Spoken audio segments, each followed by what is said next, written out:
आज छठ पूजा का तीसरा दिन है और सब कोई नहा धो करके अब लाडू बनाने की तैयारी में लग गया है। और ये लाडू अब सूप में चढ़ेगा। मतलब ये लाडू और ठेकुआ ये सारा कुछ बनाया जाता है और सूप में चढ़ाया जाता है। सुबह सुबह उठ करके इसको अच्छे से नहा धो करके बनाते हैं। और ये वही आटा होता है जो हम छठ के दूसरे दिन ये मिल से हम लोग लाते हैं, और जो मैंने आपको पिछले वीडियो में दिखाया भी था, आप देख सकते हैं।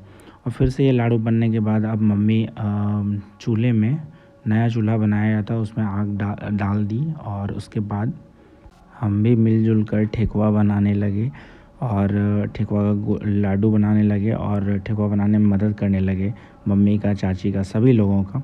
इसमें सब कोई मिलजुल कर काम करते हैं और मिलजुल कर काम करने में अच्छा लगता है, प्रेम भावना बना रहता है और छठ माँ के लिए आस्था बना रहता है। और अब देखिए मम्मी जो चूल्हे में आग दे दी थी, अब उस पर लोहा रख के और उसमें घी डाल करके, क्योंकि ये घी में ही बनाया जाता है, घी डाल करके ठेकुआ डाल दिए मम्मी और उसको अच्छे से फ्राई कर रही है। और उसके बाद ये होने के बाद फिर कुछ देर बाद मम्मी और एक आंटी मिल करके टाभा नींबू में सिंदूर लगाती है। और ये टाभा नींबू में क्या, हर एक फलों में, टाभा नींबू में, नारियल में, सब में ये सिंदूर लगाया जाता है। देखिए सूप भी वहाँ पर रखा हुआ है कितने अच्छे से धोकर, और उसको अच्छे से धो करके रखा जाता है। और फिर सूप में भी वैसे ही जैसे टाभा नींबू में और नारियल में सिंदूर लगाते हैं, सूप में भी सिंदूर लगा दिया जाता है। सारे सूप में ऐसे ही करके मम्मी सिंदूर लगा देती है। और उसको अच्छे से, देखिए सारा फल भी यहाँ पे रखा हुआ है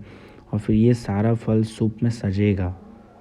फिर कुछ देर बाद वो सिंदूर देने के बाद सारे चीज़ में, और फिर मम्मी और सारे आंटी लोग मिल करके सूप को सजाने लगती है, सब में फल डालने लगती है और भी जो भी सामान छूटा हुआ होता है सब डाल देती है। अब सूप सज करके तैयार हो चुका है और अब समय है हम लोगों को शाम का अर्घ देने का, जाने का समय आ गया है।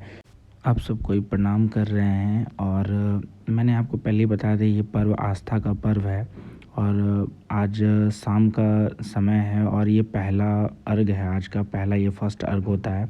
सूप अच्छे से सज चुका है और सजने के बाद फिर हम लोग बांध करके अब बाहर आ चुके हैं।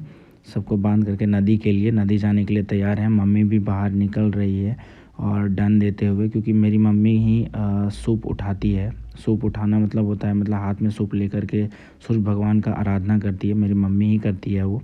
और मम्मी डन देते हुए बाहर आ रही है घर से। और फिर उसके बाद हम लोग सब नदी जाने के लिए अब तैयार हैं। और मम्मी ये डन घर के अंदर से बाहर तक देते हुए बाहर तक आती है। और उसके बाद फिर कुछ देर बाद हम लोग नदी जाने के लिए तैयार हो जाते हैं। सबको, सारे लोग नदी जाने के लिए तैयार हैं। मम्मी भी देखिए हाथ में दीप लेकर के जा रही है और ये चाची, मेरी बहन, सारे लोग जितने भी मोहल्ले के, हमारे कॉलोनी के जितने भी लोग हैं वो सब कोई जा रहे हैं। हमारे घर से नदी पास में ही है और सारे लोग चलते चलते अब नदी पहुंच ही जाते हैं फिर। और उसके बाद नदी पहुंचने के बाद सारा वो जो घाट बनाया हुआ होता है हमारा, उस घाट पर अर्पण डालते हैं। हर एक जगह जितना सूप होता है उतना अर्पण डालते हैं और सूप सजा करके अच्छे से रखते हैं। आप देख सकते हैं सारे लोग, कितना भीड़ लगा हुआ है, सारे लोग आते हैं और ये आस्था का पर्व मनाते हैं एक दूसरे के साथ।